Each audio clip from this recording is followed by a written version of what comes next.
Alright guys, a quick one. Here, I'll detail how to set photo on call screen on iPhone. So if at the end of this you found this offer informative, please don't forget to like and then subscribe.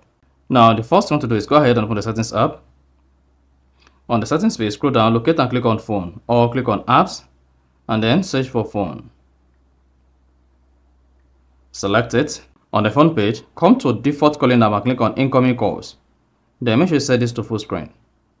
Once that is set to full screen, exit the settings page, go ahead and open the phone app. Click on contact. On the contact page, search for the contact name you want to set full photo for its background. Click on it. Then click on edit. Click on edit again.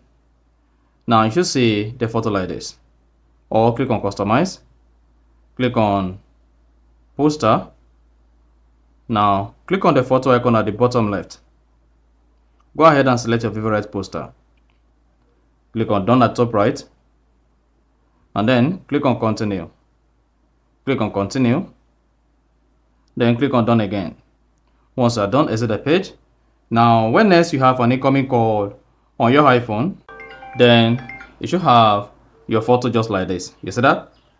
So you need to repeat this for all the contacts where you want to set photo on call screen or keep photo in call background on your iPhone. So that's exactly how to set photo on call screen on iPhone. So if you found this offer informative, please don't forget to like and then subscribe.